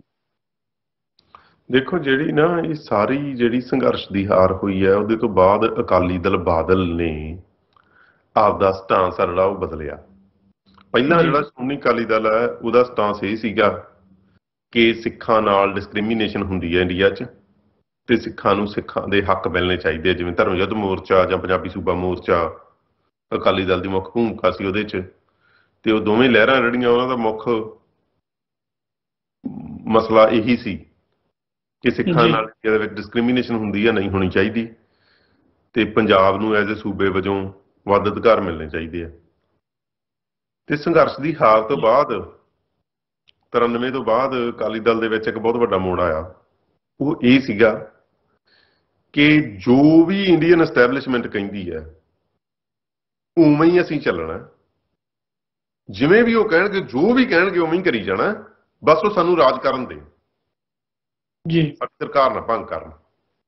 ਕਿਉਂਕਿ ਪਹਿਲਾਂ ਕੀ ਸੀਗਾ ਵੀ ਇੰਡੀਅਨ ਸਟੇਟ ਕੋਲੇ ਨਾ ਇੱਕ ਪਾਵਰ ਹੈ ਜਿਹੜੀ ਵੀ ਡੈਮੋਕ੍ਰੈਟਿਕਲੀ ਇਲੈਕਟਿਡ ਸਟੇਟ ਗਵਰਨਮੈਂਟ ਨੂੰ ਕਿਸੇ ਵੇਲੇ ਵੀ ਸੈਂਟਰਲ ਗਵਰਨਮੈਂਟ ਭੰਗ ਕਰ ਸਕਦੀ। ਜੀ ਇਹ ਪਾਵਰ ਹੈ ਜਿਹੜੀ ਇਹ ਉੱਥੋਂ ਦੀ ਡੈਮੋਕ੍ਰੇਸੀ ਨੂੰ ਫ੍ਰੀਲੀ ਫੰਕਸ਼ਨ ਨਹੀਂ ਕਰਨ ਦਿੰਦੀ। ਜੀ ਸੋ ਉਹਦੇ ਚੋਂ ਲੈਸਨ ਕੀ ਸਿੱਖਿਆ ਰੀਜਨਲ ਪੋਲੀਟੀਕਲ ਪਾਰਟੀਆਂ ਨੇ, ਪੰਜਾਬ ਦੀ ਰੀਜਨਲ ਪੋਲੀਟੀਕਲ ਪਾਰਟੀ ਜਿਹੜੀ ਸ਼੍ਰੋਮਣੀ ਅਕਾਲੀ ਦਲ ਹੈ, ਲੈਸਨ ਇਹ ਲਿਆ ਬਈ ਰਾਜ ਅਸੀਂ ਤਾਂ ਹੀ ਕਰ ਸਕਦੇ ਹਾਂ ਜੇ ਅਸੀਂ ਕੇਂਦਰ ਦੇ ਥੱਲੇ ਲੱਗ ਕੇ ਚੱਲਾਂਗੇ। ਜੇ ਅਸੀਂ ਕੇਂਦਰ ਦੇ ਥੱਲੇ ਲੱਗ ਕੇ ਨਹੀਂ ਚੱਲਾਂਗੇ ਤਾਂ ਫਿਰ ਸੰਘਰਸ਼ ਹੀ ਸੰਘਰਸ਼ ਆ। ਉਹਦੇ 'ਚ ਸਾਨੂੰ ਜੇਲ੍ਹਾਂ 'ਚ ਵੀ ਜਾਣਾ ਪੈ ਸਕਦਾ, ਮਰਨਾ ਵੀ ਪੈ ਸਕਦਾ, ਤੇ ਸਾਡਾ ਆਰਥਿਕ ਨੁਕਸਾਨ ਵੀ ਹੋ ਸਕਦਾ। ਸੋ ਉਹਦੇ 'ਚੋਂ ਫਿਰ ਜਿਹੜੀ ਅਕਾਲੀ ਦਲ ਬਾਦਲ ਦੀ ਐਸਟੈਬਲਿਸ਼ਮੈਂਟ ਹੈ, ਜਿਹੜੀ ਉਹਦੀ ਇਲੀਟ ਹੈ, ਉਹਨੇ ਇਹ ਫੈਸਲਾ ਲਿਆ ਬਈ ਅਸੀਂ ਹੁਣ ਸਿੱਖਾਂ ਦੇ ਖਿਲਾਫ ਡਿਸਕ੍ਰਿਮੀਨੇਸ਼ਨ ਦੀ ਗੱਲ ਨੂੰ ਛੱਡ ਕੇ ਮੇਨ ਸਟ੍ਰੀਮ ਪੋਲੀਟੀਕਲ ਪਾਰਟੀ ਬਣ ਕੇ ਤੇ ਜਿਹੜੀਆਂ ਕੇਂਦਰ ਦੀਆਂ ਨੀਤੀਆਂ ਪੰਜਾਬ ਪ੍ਰਤੀ ਭਾਵੇਂ ਉਹ ਕਿੰਨੀਆਂ ਮਰਜ਼ੀ ਘਾਤਕ ਹੈ, ਉਹਨਾਂ ਨੂੰ ਲਾਗੂ ਕਰਨ ਵਾਲੇ ਸੰਦ ਵਜੋਂ ਹੀ ਵਿਚਰਨਾ। ਉਹਦੇ ਸ਼੍ਰੋਮਣੀ ਕਮੇਟੀ ਦੀ ਪ੍ਰੈਜ਼ੈਂਟ ਫੰਕਸ਼ਨਿੰਗ ਹੈ ਜਿਹੜੀ ਉਹ ਨਿਕਲੀ ਹੈ, ਤੇ ਉਹਦੇ ਚੋਂ ਹੀ ਜਿਹੜਾ ਸ਼੍ਰੋਮਣੀ ਅਕਾਲੀ ਦਲ ਦਾ ਨਿਗਾਰ ਹੈ ਸਾਡੇ ਸਾਰਿਆਂ ਦੇ ਸਾਹਮਣੇ ਉਹ ਬਣ ਗਿਆ। ਤੇ ਜਿਹੜੀਆਂ ਪੰਥਕ ਬਾਕੀ ਸੰਸਥਾਵਾਂ ਜਿਹੜੀਆਂ ਐਂਟੀ ਬਾਦਲ, ਜਿਹੜੀਆਂ ਪੰਥਕ ਧਿਰਾਂ ਤੁਸੀਂ ਕਹਿ ਲਓ ਜੀ, ਉਹਨਾਂ ਦਾ ਫੇਲਿਅਰ ਵੀ ਸਾਨੂੰ ਅੱਜ ਵਿਚਾਰਨ ਦੀ ਲੋੜ ਆ। ਮੇਰੇ ਖਿਆਲ ਦੇ ਵਿੱਚ ਇਹ ਗੱਲ ਕਹਿਣੀ ਕੋਈ ਮਾੜੀ ਗੱਲ ਨਹੀਂ ਕਿ ਉਹਨਾਂ ਸਾਰੀਆਂ ਪੰਥਕ ਸੰਸਥਾਵਾਂ ਤੋਂ ਵੀ ਸਮੇਂ ਦੇ ਹਾਲਾਤਾਂ ਦੇ ਹਿਸਾਬ ਨਾਲ ਆਪਦੀ ਰਣਨੀਤੀ ਨਹੀਂ ਘੜੀ ਗਈ ਜੀ, ਤੇ ਆਪਦੇ ਪੈਰ ਨਹੀਂ ਲਾਏ ਗਏ, ਗਰਾਊਂਡ ਵਰਕ ਨਹੀਂ ਕੀਤਾ ਜਾ ਸਕਿਆ। ਲੋਕਾਂ ਨੂੰ ਕਿਵੇਂ ਅਪਰੋਚ ਕਰਨਾ, ਲੋਕਾਂ ਦੇ ਵਿੱਚ ਕਿਵੇਂ ਜਾਣਾ, ਆਪਦੀ ਗੱਲ ਕਿਵੇਂ ਲਿਜਾ ਕੇ ਰੱਖਣੀ ਹੈ, ਕਿਵੇਂ ਲੋਕਾਂ ਨੂੰ ਕਨਵਿੰਸ ਕਰਨਾ ਵੱਡੀ ਗਿਣਤੀ 'ਚ ਆਪਦੇ ਨਾਲ, ਉਹਨਾਂ ਤੋਂ ਕੰਮ ਨਹੀਂ ਹੋਇਆ। ਆਮ ਕਰਕੇ ਜਦੋਂ ਉਹਨਾਂ ਨਾਲ ਗੱਲ ਕਰੀਦੀ ਹੈ ਉਹ ਇਹ ਕਹਿੰਦੇ ਆ ਦੇਖੋ ਜੀ ਲੋਕ ਬਦਲ ਗਏ, ਲੋਕ ਸਾਡੀ ਗੱਲ ਨਹੀਂ ਸੁਣਦੇ, ਲੋਕ ਆਟੇ ਦਾਲ ਤੇ ਡੁੱਲ ਗਏ, ਲੋਕ ਆ। ਮੈਂ ਇਸ ਗੱਲ ਨਾਲ ਸਹਿਮਤ ਨਹੀਂ ਗਾ। ਮੇਰੇ ਖਿਆਲ ਦੇ ਵਿੱਚ ਫੇਲਿਅਰ ਕਿਤੇ ਨਾ ਕਿਤੇ ਉਹਨਾਂ ਦਾ ਹੈ, ਕਿਉਂਕਿ ਜਿਹੜਾ ਜੇ ਆਪਾਂ ਪਿਛਲੇ 10-12 ਸਾਲ ਦਾ ਹੀ ਵੇਖੀਏ ਨਾ ਪੰਜਾਬ ਦੇ ਹਾਲਾਤ ਜੀ, ਤੇ ਪੰਜਾਬ ਦੇ ਵਿੱਚ ਸਿੱਖਾਂ ਦੇ ਵਿੱਚ ਕਾਫੀ ਜ਼ਿਆਦਾ ਭਾਵਨਾ ਜਿਹੜੀ ਉਹ ਵਾਰ-ਵਾਰ ਉੱਭਰ ਕੇ ਸਾਹਮਣੇ ਆਈ ਹੈ। ਬਹੁਤ ਵੱਡੀਆਂ ਲਹਿਰਾਂ ਜਿਹੜੀਆਂ ਉਹ ਉੱਠੀਆਂ, ਜਿਵੇਂ 2007 ਦੇ ਵਿੱਚ ਸਰਸੇਵਾਲੇ ਦੇ ਖਿਲਾਫ, 2011 ਦੇ ਵਿੱਚ ਭਾਈ ਰਾਜੋਆਣਾ ਦੀ ਫਾਂਸੀ ਦੇ ਖਿਲਾਫ, ਤੇ 2015 ਤੋਂ ਬੇਅਦਬੀ ਦੇ ਖਿਲਾਫ। ਇਹ ਤਿੰਨੇ ਲਹਿਰਾਂ ਜਿਹੜੀਆਂ ਇਹ ਬਹੁਤ ਵੱਡੀਆਂ ਲਹਿਰਾਂ ਸੀ ਜੀ। ਪਰ ਪੰਥਕ ਜਿਹੜੀ ਐਂਟੀ ਬਾਦਲ ਪੰਥਕ ਐਸਟੈਬਲਿਸ਼ਮੈਂਟ ਹੈ ਉਹ ਇਹਨਾਂ ਲਹਿਰਾਂ ਦੇ ਵਿੱਚ ਕਿਤੇ ਨਹੀਂ ਸੀਗੀ, ਉਹ ਆਪ ਮੁਹਾਰੀਆਂ ਲਹਿਰਾਂ ਸੀ ਜੀ। ਬੇਅਦਬੀ ਵਾਲੇ ਮਸਲੇ ਦੇ ਬਾਅਦ ਦੇ ਵਿੱਚ ਧਿਆਨ ਸਿੰਘ ਮੰਡ ਹੋਰਾਂ ਨੇ ਉਹਦੀ ਅਗਵਾਈ ਸੰਭਾਲ ਲਈ, ਪਰ ਉਹਨਾਂ ਤੋਂ ਕੀਤੀ ਨਹੀਂ ਗਈ ਅਗਵਾਈ, ਠੀਕ ਹੈ ਨਾ। ਸਾਰੀ ਲਹਿਰ ਹੀ ਫੇਲ ਹੋ ਗਈ ਸੱਜੀ ਅਗਵਾਈ ਨਾ ਮਿਲਣ ਕਰਕੇ। ਤੇ ਹਾਲਾਂਕਿ ਉਹ ਬਹੁਤ ਵੱਡਾ ਆਭਾਰ ਸੀਗਾ, ਜਿਹੜਾ ਇੱਕ ਵਾਰੀ ਤਾਂ ਜਿਹੜਾ ਇਕੱਠ ਹੋਇਆ ਸੀ ਉਹਦਾ ਇਕੱਠ ਕਿਸਾਨ ਮੋਰਚੇ 'ਚ ਵੀ ਨਹੀਂ ਹੋਇਆਗਾ, ਐਡਾ ਵੱਡਾ ਸੀਗਾ। ਸੋ ਉਹ ਫੇਲਿਅਰ ਮੇਰੇ ਖਿਆਲ ਦੇ ਵਿੱਚ ਸਾਨੂੰ ਖੁੱਲੇ ਮਨ ਨਾਲ ਸਵੀਕਾਰਨਾ ਚਾਹੀਦਾ ਤੇ ਉਹ ਸਾਰੀ ਗੱਲ ਹੀ ਰੀਥਿੰਕ ਕਰਨੀ ਚਾਹੀਦੀ ਹੈ ਜੀ। ਫੇਲਿਅਰ ਭਾਈ ਸਾਹਿਬ ਤੁਸੀਂ ਕਿੱਥੇ ਸਮਝਦੇ ਹੋ? ਕਿਉਂਕਿ ਡੈਡੀਕੇਸ਼ਨ ਆ ਜੇ ਆਪਾਂ ਦੇਖੀ ਜਾਈਏ ਤਾਂ ਲਗਾਤਾਰਤਾ ਦੇ ਨਾਲ ਇਹ ਜਥੇਬੰਦੀਆਂ ਆਪਣਾ ਜਿਹੜਾ ਕੰਮ ਆ ਉਹ ਕਰ ਵੀ ਰਹੀਆਂ ਨੇ। ਔਰ ਜਿਹੜੀ ਇੱਕ ਚੀਜ਼ ਹੋਰ ਆ ਵਿਸ਼ੇਸ਼ ਤੌਰ 'ਤੇ ਕਹਿਣੀ ਚਾਹੁੰਦਾ ਵੀ ਜਦੋਂ ਤੁਸੀਂ ਮੇਨ ਸਟ੍ਰੀਮ ਮੀਡੀਆ ਦੇਖਦੇ ਆ ਉਹਨਾਂ 'ਚ ਨਾ ਤਾਂ ਇਹਨਾਂ ਨੂੰ ਕੋਈ ਜਗ੍ਹਾ ਮਿਲਦੀ ਆ, ਤੇ ਹੁਣ ਥੋੜ੍ਹਾ ਜਿਹਾ 2-3 ਸਾਲ ਤੋਂ ਬਦਲਿਆ ਜਦੋਂ ਦਾ ਸੋਸ਼ਲ ਮੀਡੀਆ ਕੁਝ ਜ਼ਿਆਦਾ ਐਕਟਿਵ ਹੋਇਆ ਔਰ ਹਰੇਕ ਜਿਹੜਾ ਤੀਸਰਾ ਬੰਦਾ ਉਹ ਆਪਣੇ ਆਪ ਨੂੰ ਪੱਤਰਕਾਰ ਕਹਿ ਕੇ ਤੇ ਆਪਣਾ ਚੈਨਲ ਖੋਲ੍ਹਦਾ। ਸੋ ਉੱਥੇ ਤਾਂ ਕਿਤੇ ਨਾ ਕਿਤੇ ਸਨਸਨੀ ਦੀ ਵਾਲੀ ਇਹ ਗੱਲ ਹੁੰਦੀ ਆ, ਕੋਈ ਨਾ ਕੋਈ ਪੰਥਕ ਜਥੇਬੰਦੀਆਂ ਦੀ ਵੀ ਕੁਛ ਨਾ ਕੁਛ ਇਹਨਾਂ ਨੇ ਕੀਤਾ ਜਾਂ। ਬਟ ਜੇ ਅਸੀਂ ਜਿਹੜੇ ਐਸਟੈਬਲਿਸ਼ ਚੈਨਲ ਹੈਗੇ ਨੇ ਮੇਨ ਸਟ੍ਰੀਮ, ਉਹਨਾਂ ਦੇ ਉੱਤੇ ਜਦੋਂ ਡਿਬੇਟਾਂ ਹੁੰਦੀਆਂ ਨੇ ਤਾਂ ਉਹ ਇਸ ਤਰ੍ਹਾਂ ਦੇ ਬੰਦੇ ਬਾਕੀ ਪਾਰਟੀਆਂ ਨੂੰ ਰੀਪ੍ਰਜੈਂਟ ਕਰਦੇ ਹੁੰਦੇ ਨੇ ਵੀ ਜਿਨ੍ਹਾਂ ਦੇ ਵਿਚਾਰ ਸੁਣ ਕੇ ਇੱਕ ਤਰ੍ਹਾਂ ਦਾ ਨਾ ਗੁੱਸਾ ਵੀ ਆ ਰਿਹਾ ਹੁੰਦਾ, ਹਾਸਾ ਵੀ ਆ ਰਿਹਾ ਹੁੰਦਾ ਵੀ ਇਹ ਗੱਲ ਕਿਹੜੀ ਆ ਤੇ ਇਹ ਕਿਸ ਤਰ੍ਹਾਂ ਢੰਗ ਨਾਲ ਇਹਨੂੰ ਪੇਸ਼ ਕਰ ਰਹੇ ਨੇ। ਬਟ ਤੁਹਾਨੂੰ ਨਹੀਂ ਲੱਗਦਾ ਕਿ ਇਹ ਜਿਹੜਾ ਸਾਰਾ ਦਬਾਉਣ ਦੇ ਲਈ ਇਹਦੇ 'ਚ ਜਿਹੜਾ ਇਹ ਵਿਕਿਆ ਹੋਇਆ ਮੀਡੀਆ ਮੇਨ ਸਟ੍ਰੀਮ ਦਾ ਉਹਦਾ ਵੀ ਇੱਕ ਜਿਹੜਾ ਹੱਥ ਹੈ? ਦੇਖੋ, ਮੀਡੀਆ ਤਾਂ ਹਮੇਸ਼ਾ ਹੀ ਵਿਕਿਆ ਹੋਇਆ ਸੀ। 1984 'ਚ ਵੀ ਵਿਕਿਆ ਹੋਇਆ ਸੀ, ਉਹਦੇ ਤੋਂ ਪਹਿਲਾਂ ਵੀ ਵਿਕਿਆ ਹੋਇਆ ਸੀ। ਮੀਡੀਆ ਤਾਂ ਹਮੇਸ਼ਾ ਹੀ ਵਿਕਿਆ ਹੁੰਦਾ। ਗੱਲ ਤਾਂ ਇਹ ਆ ਵੀ ਮੀਡੀਆ ਦੇ ਵਿਕੇ ਹੋਣ ਦੇ ਬਾਵਜੂਦ ਵੀ ਤੁਸੀਂ ਆਪਦੀ ਗੱਲ ਆ ਜਿਹੜੀ ਉਹ ਲੋਕਾਂ ਦੇ ਵਿੱਚ ਕਿਵੇਂ ਲੈ ਕੇ ਜਾਣੀ ਹੈ। ਉਹਦੇ ਦੋ ਤਿੰਨ ਤਰੀਕੇ ਹੁੰਦੇ ਆ। ਇੱਕ ਤਾਂ ਤੁਸੀਂ ਫਿਜ਼ੀਕਲੀ ਜਾਣਾ ਲੋਕਾਂ 'ਚ, ਪਿੰਡ ਪੱਧਰ ਤੇ ਮੀਟਿੰਗਾਂ ਕਰਨੀਆਂ, ਰੈਲੀਆਂ ਕਰਨੀਆਂ। ਉਹਦੇ ਰਾਹੀਂ ਲੋਕਾਂ ਦੀ ਜਿਹੜੀ ਇੱਕ ਨਾ ਕਾਮਨ ਸੈਂਸ ਆ ਜਿਹੜੀ ਉਹ ਬਿਲਡ ਕਰਨੀ ਹੈ। ਉਹਨਾਂ ਦੀ ਅਪਰੋਚ ਕੀ ਆ ਉਹਨਾਂ ਮਸਲਿਆਂ ਪ੍ਰਤੀ, ਉਹ ਬਿਲਡ ਕਰਨੀ ਹੈ। ਮੇਰੇ ਖਿਆਲ ਦੇ ਵਿੱਚ ਜਿਹੜਾ ਆਪਣਾ ਸਭ ਤੋਂ ਵੱਡੀ ਘਾਟ ਰਹੀ ਹੈ ਜਿਹੜੀ ਸਾਡੀ ਧਰਤੀ, ਉਹ ਇਹ ਰਹੀ ਹੈ ਵੀ ਉਹ ਕਾਮਨ ਸੈਂਸ ਪੈਦਾ ਕਰਨ ਦੀ ਜਿਹੜੀ ਲੜਾਈ ਹੈ ਉਹਦੇ ਵਿੱਚ ਅਸੀਂ ਗੈਰ ਹਾਜ਼ਰ ਹੋ ਗਏ ਜੀ। ਤੇ ਉਹਦੇ ਵਿੱਚ ਖੱਬੇ ਪੱਖੀ ਧਿਰਾਂ ਜਿਹੜੀਆਂ ਉਹ ਬਹੁਤ ਤਾਕਤਵਰ ਤਰੀਕੇ ਨਾਲ ਸਾਹਮਣੇ ਆਈਆਂ ਤੇ ਉਹਨਾਂ ਨੇ ਫਿਰ ਆਪ ਦਾ ਜਿਹੜਾ ਉਹੀ ਘਸਿਆ ਪਿਟਿਆ ਪੁਰਾਣਾ 100 ਸਾਲ ਪੁਰਾਣਾ ਜਿਹੜਾ ਸੈਕੂਲਰਿਜ਼ਮ ਦਾ ਆਈਡੀਆ ਜਿਹੜਾ ਉਹ ਲੋਕਾਂ ਦੇ ਮਨਾਂ ਦੇ ਵਿੱਚ ਬਾਤਾ। ਕਿਸਾਨ ਮੋਰਚੇ ਨਾਲ ਇਹ ਗੱਲ ਹੈ ਜਿਹੜੀ ਉਹ ਹੋਰ ਜ਼ਿਆਦਾ ਡੂੰਘੀ ਹੋ ਗਈ। ਹੁਣ ਇਹਦੀ ਤਰਾਸਦੀ ਇਹ ਹੈ ਵੀ ਇਹਦਾ ਸਾਰੇ ਦਾ ਸਾਰਾ ਖਮਿਆਜ਼ਾ ਜਿਹੜਾ ਉਹ ਸਿੱਖਾਂ ਨੂੰ ਤੇ ਪੰਜਾਬ ਨੂੰ ਭੁਗਤਣਾ ਪੈਣਾ ਆਉਣ ਵਾਲੇ ਸਮੇਂ ਦੇ ਵਿੱਚ ਨਾ। ਜਿਹੜੇ ਹੁਣ ਹਾਲਾਤ ਆ ਉਹ ਬਹੁਤ ਜ਼ਿਆਦਾ ਭਿਅੰਕਰ ਬਣ ਗਏ, ਉੱਪਰੋਂ ਨਹੀਂ ਦਿਸਦੇ, ਬਹੁਤ ਜ਼ਿਆਦਾ ਭਿਅੰਕਰ ਬਣ ਗਏ। ਕਿਉਂਕਿ ਜਿਹੜੀ ਹੋ ਕੀ ਰਿਹਾ ਹੈ ਵੀ ਜਿਹੜੀ ਸਿੱਖ ਪਛਾਣ ਦੀ ਕਿਸੇ ਵੀ ਕਿਸਮ ਦੀ ਐਜ਼ਰਸ਼ਨ ਹੈ ਪੰਜਾਬ ਦੇ ਵਿੱਚ, ਉਹਨੂੰ ਇਲੈਜੀਟੀਮੇਟ ਬਣਾਤਾ ਸਟੇਟ ਤੇ ਖੱਬੇ ਪੱਖੀ ਧਿਰਾਂ ਨੇ ਰਲ ਕੇ ਜੀ। ਤੇ ਸਿੱਖਾਂ ਵੱਲੋਂ ਇਸ ਗੱਲ ਦਾ ਇਫੈਕਟਿਵ ਕੋਈ ਜਵਾਬ ਨਹੀਂ ਆਇਆ। ਸਿੱਖ ਲਗਾਤਾਰ ਮਾਰਜਨਲਾਈਜ਼ ਹੋ ਰਹੇ ਆ। ਜਿਹੜੀ ਪਬਲਿਕ ਕੌਨਸ਼ੀਅਸਨੈਸ ਆ ਨਾ ਉਹਦੇ ਵਿੱਚ, ਜਿਵੇਂ ਹੁਣ ਗੱਲ ਕੀ ਹੈ ਵੀ ਨਵੰਬਰ 1984 'ਚ ਕੀ ਵਾਪਰਿਆ। ਗੱਲ ਇਹ ਸੀ ਕਿ ਇੰਦਰਾ ਗਾਂਧੀ ਨੇ ਦਰਬਾਰ ਸਾਹਿਬ ਤੇ ਅਟੈਕ ਕੀਤਾ। ਉਸ ਦੇ ਜਵਾਬ ਦੇ ਵਿੱਚ ਸ਼ਹੀਦ ਭਾਈ ਸਤਵੰਤ ਸਿੰਘ ਤੇ ਸ਼ਹੀਦ ਭਾਈ ਬੇਅੰਤ ਸਿੰਘ ਉਹਨਾਂ ਨੇ ਇੰਦਰਾ ਗਾਂਧੀ ਨੂੰ ਸੋਧਾ ਲਾਇਆ ਜੀ।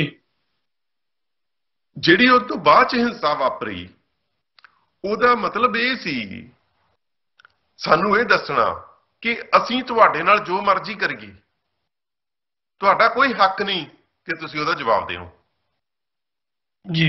ਜੇ ਤੁਸੀਂ ਉਹਦਾ ਜਵਾਬ ਦਿਓਗੇ, ਜੇ ਤੁਸੀਂ ਸਾਡੇ ਜ਼ੁਲਮ ਨੂੰ ਚੁੱਪ ਕਰਕੇ ਨਹੀਂ ਸਹਿੰਦੇ ਤਾਂ ਤੁਹਾਡੇ ਨਾਲ ਆਹ ਹੋਊਗਾ, ਫਿਰ ਹੋਰ ਜ਼ਿਆਦਾ ਜ਼ੁਲਮ ਹੋਊਗਾ।